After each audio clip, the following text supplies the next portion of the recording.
Man-Made, a science fiction thriller. Episode 3, The Dissolution of London.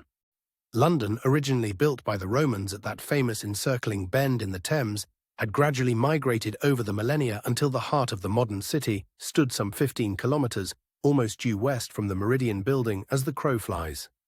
Just east of the Prime Meridian line, the observation deck had provided an incredible panorama of the London skyline from the Millennium Dome on the right to the odd pickle-shaped building, oft referred to as the Gherkin, on the left.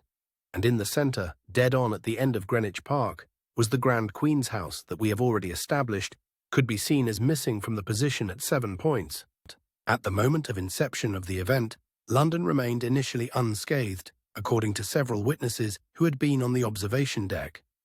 Rather, the vanishing, in the popular vernacular, emanated from the Prime Meridian line just west of the dome, disappearing all man-made artifacts right to left as it went, covering the distance across all of London in just under 1 minute.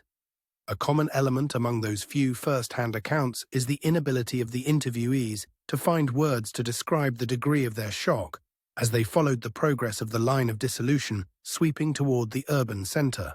One moment there were skyscrapers, multi-deck cruise ships on the Thames, and traffic rolling down the streets and highways.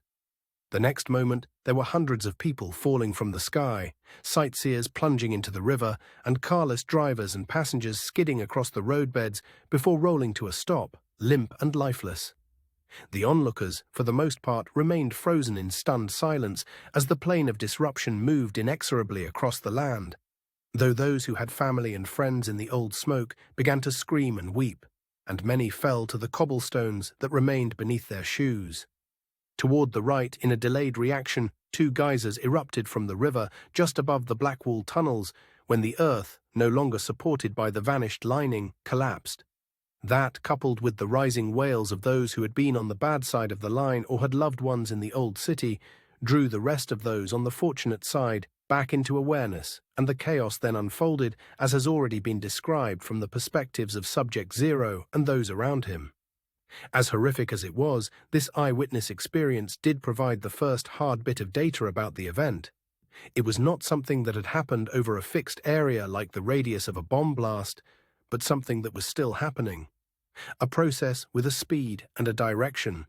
It was, in fact, hardly more than 1 minute from inception until the leading edge of disruption had completely crossed the Old Town and disappeared over the horizon. End.